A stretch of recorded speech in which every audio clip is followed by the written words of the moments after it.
Today, we're talking about going from investor to entrepreneur. Usually it's the other way around. People go from entrepreneur to investor. But my guest today is Anna Redmond. She's the founder of a technology platform that's transforming the private security business. I'll tell you more about her in a second, so stay tuned. Welcome to the Smart Business Revolution podcast, where we feature top entrepreneurs, business leaders, and thought leaders and ask them how they built key relationships to get where they are today. Now, let's get started with the show. All right, welcome everyone. John Corcoran here. I am the host of this show, and I feel very privileged because every week I get to meet and talk to interesting, smart CEOs, founders, and entrepreneurs from all kinds of companies. We've had Netflix and Kinko's, YPO, EO, Grubhub, LendingTree, OpenTable, Act Software, and many more. And of course, this episode brought to you by Rise25, which is our company that helps B2B businesses to get clients, referrals, and strategic partnerships with Done For You podcast and content marketing. And you can go to rise25.com and learn all about what we do right there. And my guest here today is Anna Redmond. She is the founder of Braav, which is a company that's on a mission to revolutionize the private security industry through technology. And like many businesses, it came from a personal experience helping a friend who had a security issue. And she realized that this is a really old industry that hadn't been revolutionized. There's no, quote, Uber for private security industry. And so she launched it with a background as previously as an investor in venture capital, helped her to get that started. So I'm excited to hop into this topic. But Anna, let's start with, I love to ask people about any entrepreneurial side hustles they had as a kid. And you were very smart. You found some slave labor close by. It was your mother who was really good at baking. And so you had bake sales, but kind of was built on the back of your mom who did a lot of the labor in the kitchen, helping you with the bake sales on the street. Tell us a little bit about that experience. Yeah, I think as a child, you kind of underestimate how hard some things are. And sometimes your wonderful parents are around to make it seem easier than it is. I have these memories of teaming up with a friend and planning these bake sales. And my mom was co-opted into creating the goods for all of these bake sales. And so she'd be slaving away in the kitchen, and our clients would come by and they'd be like, oh, this is amazing. This is so good. And it was all profit, right? Because she didn't think to charge us for the time or the flour or the sugar. So I had a little bit of a rose-colored view of entrepreneurship as a kid. Yeah, it's all profit margin. Yeah, I'd love to see that P&L from when you were a kid. We would have gotten venture investment right away. Absolutely. Look at this, up and to the right. And so you actually go to college, you go to Harvard, you went into venture after college, venture capital. First of all, what's it like starting in venture capital? Because so often we hear people that exit a business and then they end up in venture capital. So what was like were you like the low person on the totem pole kind of thing, doing the grunt work, or did you find it, that you were doing interesting work? Yeah, that's a great question. I'm totally going to date myself here. Back in the day, it was hard. It was hard to get a venture position right out of college. They were few and far between. And I landed at Rustic Canyon Partners in LA, which was fantastic because there were a lot of partners that really took the analysts along for the process and the meetings. And it was very much like throw you in, learn by doing. And then, fast forward and by the way, I remember going to all of these events where I was the youngest person in the room by 20 years, generally one of very few women. And it was just trying out a lot of women also too. Yeah. It was just like a sea of black suits. Right. And, I felt very much out of place. And then you sort of hit a point where venture transformed. I'm sure your listeners are aware, but a lot more venture capital funds sprung up. There was this movement around younger venture capital partners. Now it's not super, it's still unusual, but it's not insane to see someone in their 20s as the partner of a small fund. And so then we hit a point where, not too long ago, I showed up and I was like, wow, I'm one of the older people in the room, even though, back when I was getting started, I now would have been sort of the appropriate age. And there were lots of women, there were lots of diverse people of all sorts of backgrounds. So it's been interesting to kind of view that transformation. Why do you think that change has happened? I know that a lot of money has flowed into venture. There's a lot more money now than the size of the checks are lot larger now than it was even 20 years ago. Yeah, I mean, probably the show Silicon Valley. Seriously. No, I mean, it's everyone is like, I gotta enter this shit show. This is absolute chaos. It is a great show. Exactly. Yeah. No, it's fun. It's such a great question. I think probably a convergence of factors, right? We had all of the press around some of these massive unicorn companies that I think, venture really had this rise in visibility in kind of like the late 90s, early 2000s, but it was a different narrative because we had a sudden rise and then the sharp crash. And then when I got back in, it was just sort of working its way back up. Whereas now, we've had years and years of these massive successes, these stories, although within the venture market, for sure, there have been different trajectories, but from the public perspective, you see these massive successes, you see these entrepreneurs at all sorts of different ages, right? Like both older and very young, having these massive exits. And so I think it's been in the public mind's eye more so than it used to be. And then for sure, you have all this money flowing in. There are these massive mega funds, these funds of funds that are coming into the market. I feel like there are a lot more investment vehicles that are looking into venture that maybe weren't quite ready to do so 20 or 30 years ago. And now you said that you found during this period of time that one thing that really distinguished the entrepreneurs that came in with an idea was those who really had harnessed the power of storytelling, and those who really had their story dialed in and was able to explain the purpose behind the company in the wrapped around a particular story. So tell us a little bit about how you kind of came to that realization, how you observed that. Yeah, I mean, it's funny. You come in, right, and you're in your very early 20s and really trying to get the lay of the land, both in venture and in business. And so there are probably a lot of things that I had to learn about. But the thing that you don't have to learn about is when you see one of the partners literally dozing off during a presentation. It doesn't take a genius or a Harvard degree to be like, that entrepreneur probably shouldn't have gone into all of the technical detail on the product. They should have just talked about impact. I will say the entrepreneurs that I saw come in and really hold the attention of the room, just deliver with a ton of charisma, even if their idea wasn't quite as thought out, even if they had to go through other iterations and fail and then come back and succeed later, they really landed on their feet. And there are multiple people I'm thinking about as I say this, and I won't throw out names because there are lots of these stories there. But you and I know it's so much of business building is about salesmanship, salespersonship.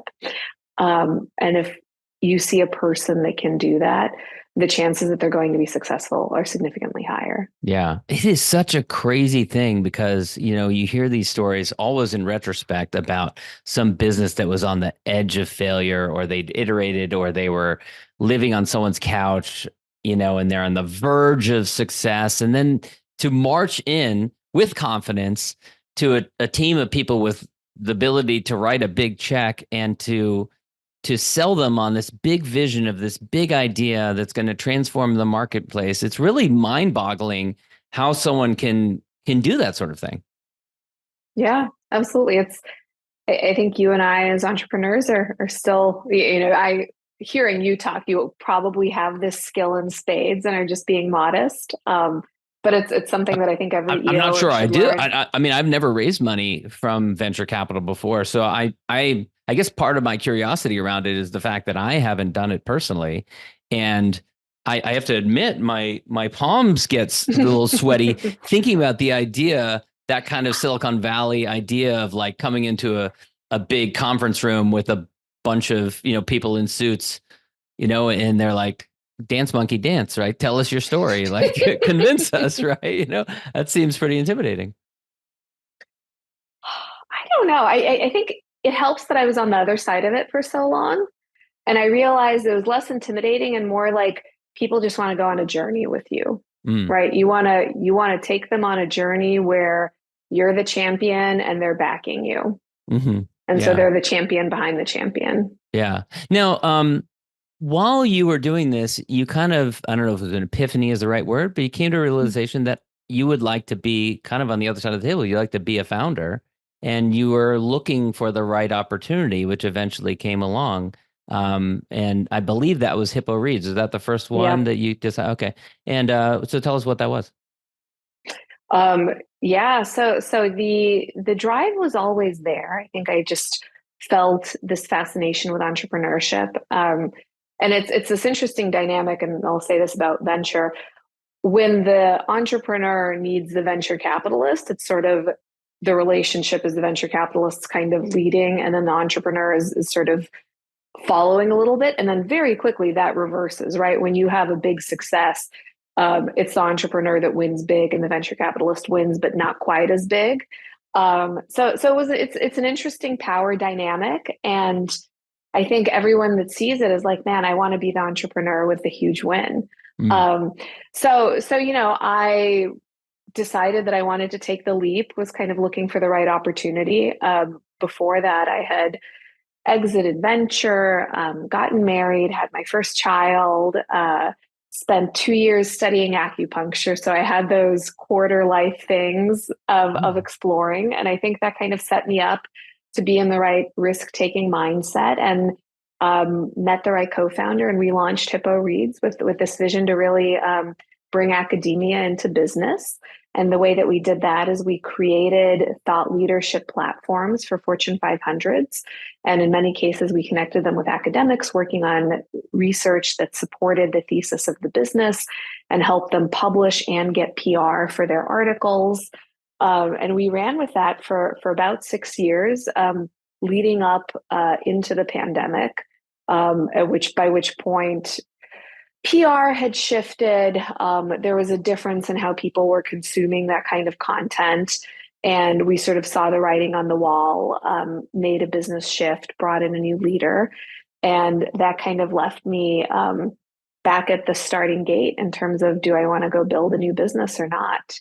yeah. And you actually wrote an article in Fast Company about why you chose to bootstrap HIPPO Reads instead of investing. You'd been in venture capital. So take us through that. Why did you decide to bootstrap it?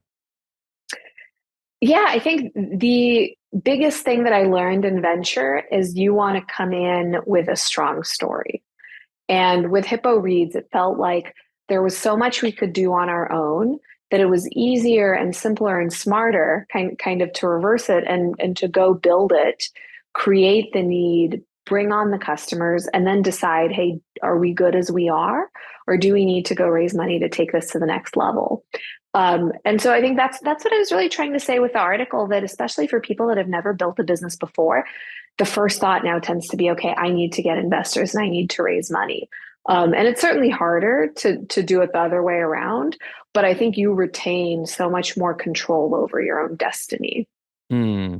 So let's get to Braav. So Braav came about because you had a friend who unfortunately was going through some kind of personal security situation, and you were never a good place to be at, having to help a friend find a security guard. But you found that yeah, you had to call around to different security offices, and here it is. I don't know what year it was, but it was the point where you shouldn't have to do that, right?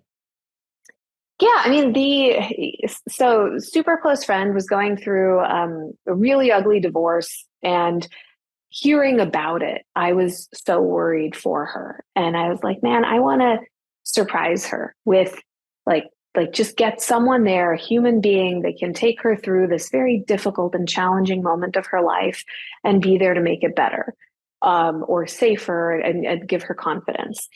And in that moment, I was like, man, this has to be easy because I know that I can book a photographer online. I could have a nail technician come to my house in an hour. I can, go book a DoorDash or an Uber. It's so simple.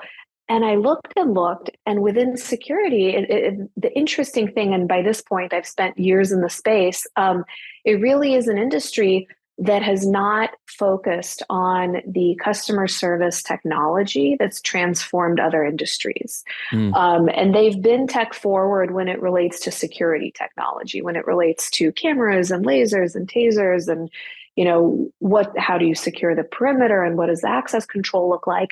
But the communication with clients has really been in a very problematic state. And what's interesting is that this was true, 4 or 5 years ago, and it's equally true today that I talk to so many security buyers, both on the consumer and on the business side, who say, if I have an urgent security need, I have to be on the phone, or a personal assistant has to be on the phone, trying to reach someone that could possibly fill that need. And that really launched us. I think that was the first insight that really informed what we're building at Braav. And then as I began to learn more and dig and understand the landscape, the secondary insight, which now informs the way that we've shaped our products, is that in addition to the fact that it's hard to get security, it's also complicated and confusing. And so we think of ourselves as the easy button for security. If you're a buyer and you don't really know, do I need 2 guards or 20? Do I need an access control system, or do I just need to lock the door? You can come to us and we can help make sense of all of that seamlessly and fractionally. And that's one of the pieces that you offer as a fractional chief security officer type of role. And it's not just for, the spouse who's going through an ugly divorce, but it's also obviously going after companies which have more ongoing security needs. Exactly. And in fact, most of our clients right now are businesses, and we anticipate bringing on more consumer clients, mainly because there's so much crossover. And I'll give you an example. We had a company reach out to us with a last minute hostile termination.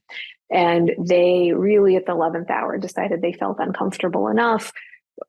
Some set of circumstances had occurred and they needed security. We had 4 hours notice, basically. And within 4 hours, we were able to staff not just security for their office, but also for the home of one of the senior people at the company who they had identified as needing that extra support. And so, clearly that was a business need, but that was a very personal experience because he had someone in front of his home, wrote a really, really lovely set of feedback for us in terms of how that made him feel, how there was basically a C-level change in the comfort. And so the offer and the option for him next time when he needs personal security is to want to come back to that same trusted provider.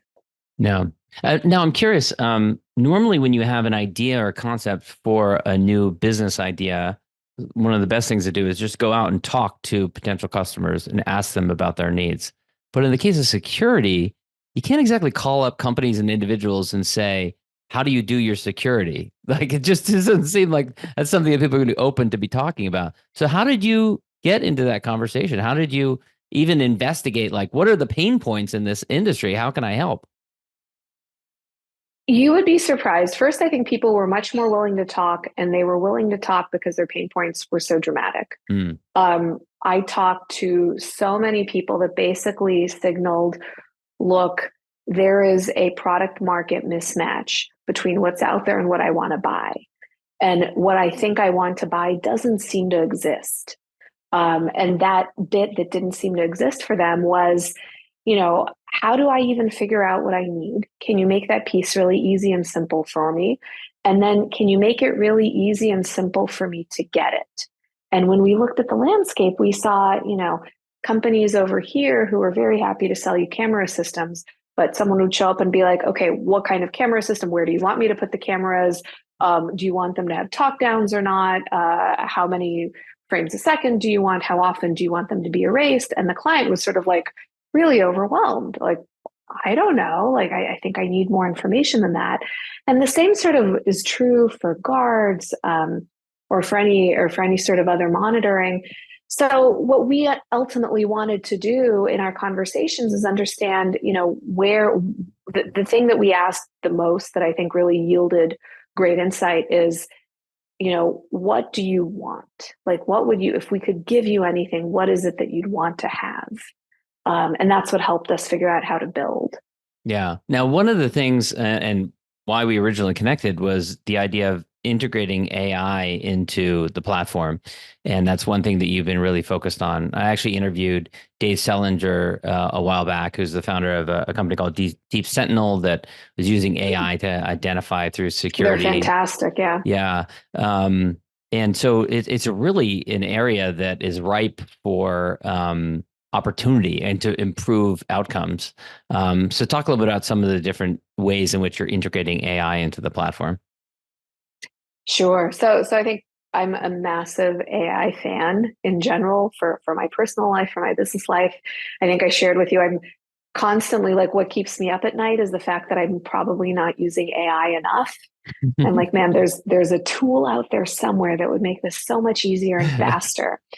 So my husband constantly sees me scrolling Twitter for like, and flagging all of these AI cases. Yeah. But I think what's interesting to me is sometimes the simplest uses can be really impactful. And a case in point for that is the reporting that security officers will do for clients. And typically that looks like, if nothing's happening, did a perimeter check, everything's fine, walked around the building, everything's fine. And then if something has happened, and it's not always some big crazy thing, it can be like, the light bulb in the hallway on the third floor is broken, called maintenance to let them know, or showed up and found broken beer bottles by the back door, swept up what I could, put in a ticket for, whatever, the sort of usual stuff. And the thing that's really interesting about this is that folks that are in security can have incredible security backgrounds,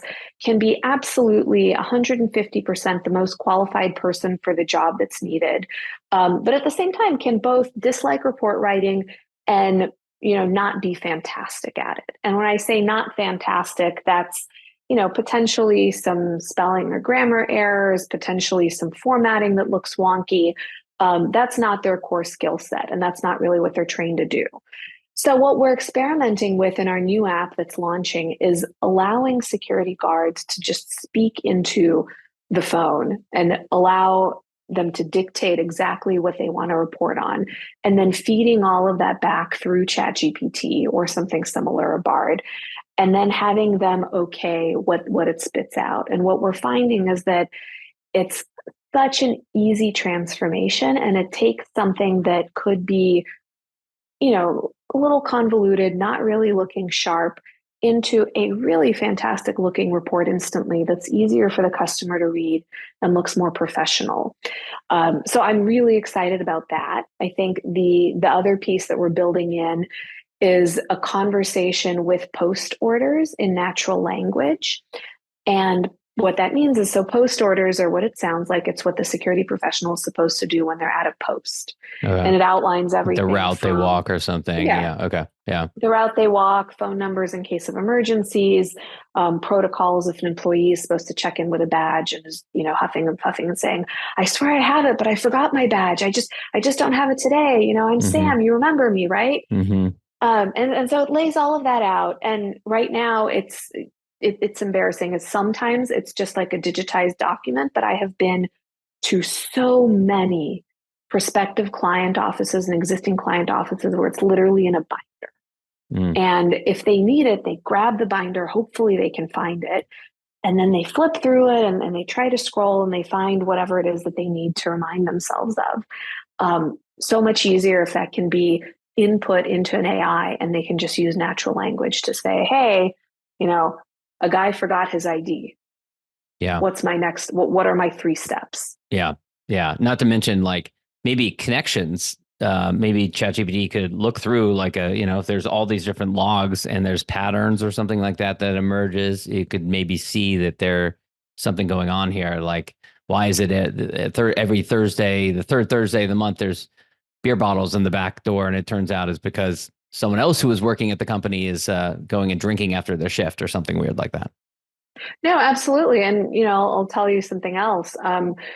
One of the, so at huge companies, right, when you have hundreds or thousands of employees, there's a real concern about workplace violence. And one of the, I don't know if I would say surprising, but at least to me, it was surprising, a source of workplace violence often is a domestic dispute that bleeds over into the workplace.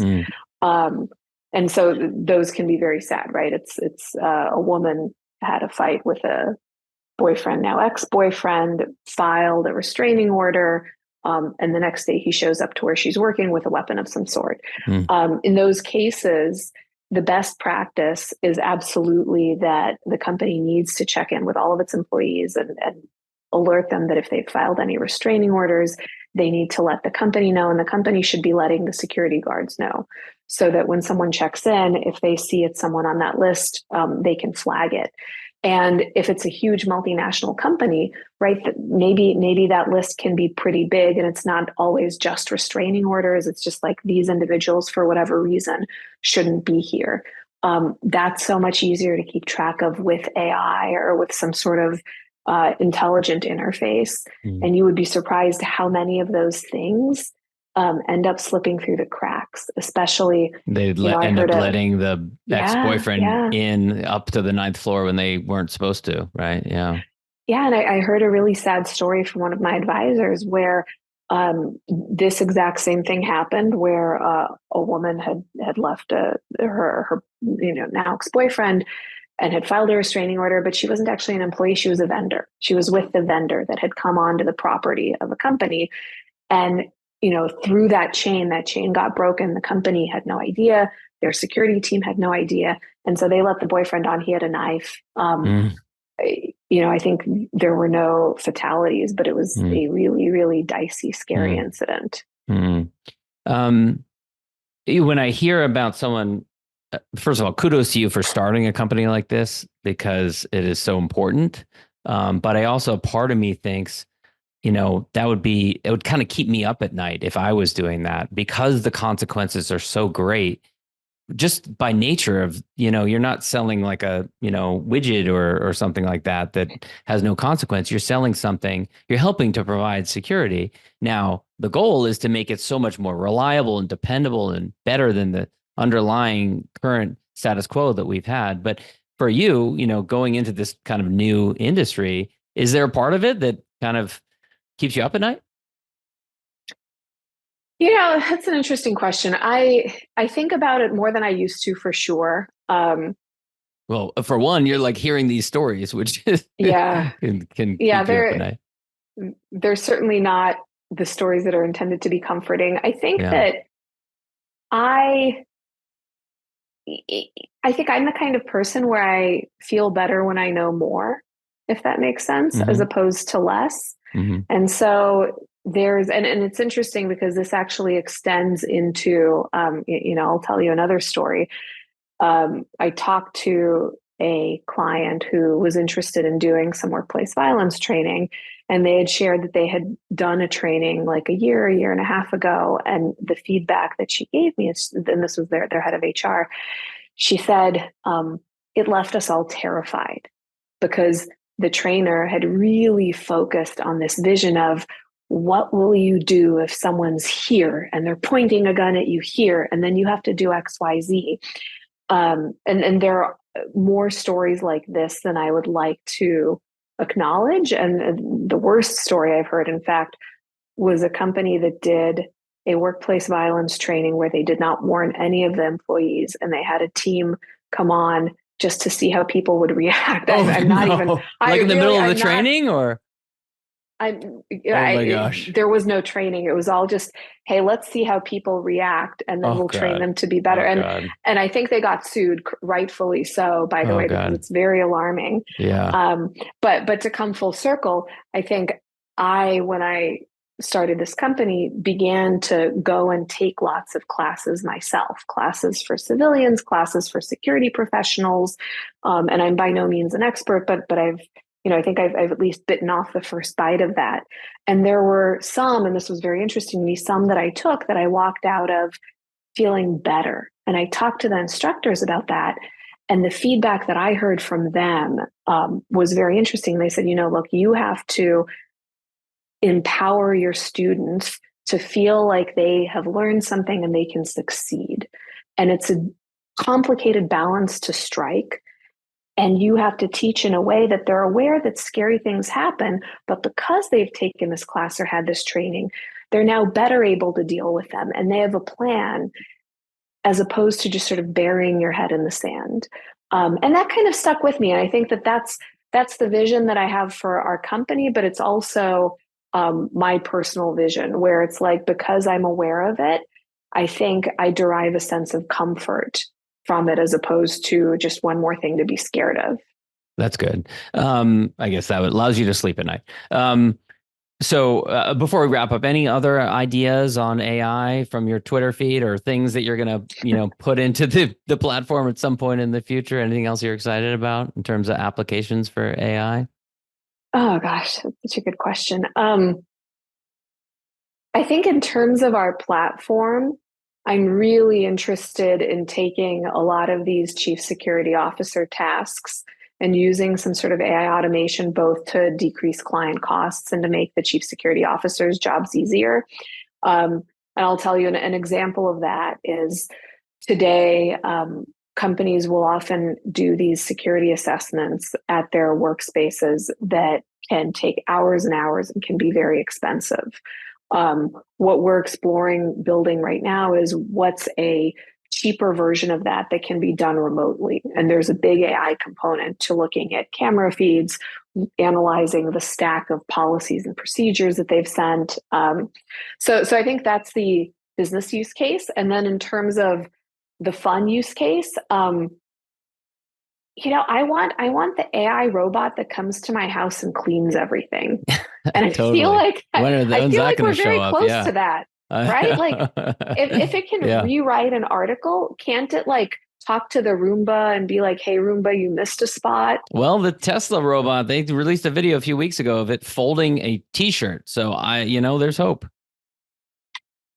I'm excited for that. As soon as I have one of those, I'll be on cloud nine. Me too. There's lots of people that say it's gonna be creepy to have some like robot guy in the corner, like waiting to power up at 3 a.m. and do the dishes. But I can't wait. I can't wait for that. I have to ask also, kind of related to our discussion previously about your other business. I looked you up on Crunchbase and no money raised for Braav yet. Is that part of the roadmap? We did. We raised pre-seed. So we raised a very small amount of money. And it's funny because we are gearing up for our next raise. And in line with what I said, we're moving really quickly and I'm loving our progress. And we now have paying customers. And so every month I'm like, let's get a little further before we raise. Let's just get a little further. So we're kind of in that boat. But we did. Yeah, we have some fantastic investors. And I think for something like this, where you are building some tech, that's a situation where I do think it's sensible to raise money. Yeah, it becomes necessary, right? Because you have a lot of development costs. Are you excited about going out into those boardrooms or virtual boardrooms, if that's the way it goes these days? So funny. It depends what story you come in with, right? They always say the worst time to raise money is when you need it. Yeah. So I'm excited to come in and be like, look, this is massive. There's, $1 billion in revenue that we're targeting, where there's all this latent demand. If you come in, you get a piece of it. If you don't, we'll make it happen anyway. Yeah. And more like, I'm giving you the opportunity to be a part of this amazing journey. Yeah. My last question, I'm a big fan of gratitude. I love it when the guests are able to express gratitude, especially to peers and contemporaries who helped them along the way. Could be co-founders, could be other venture capitalists you worked with, could be people from the EO entrepreneurs organization community that you've connected with. Who would you want to shout out and thank? I love that question. The first person that pops into my head is really Dave Weiner, who's one of my advisors, and was my first security industry advisor that I brought on board.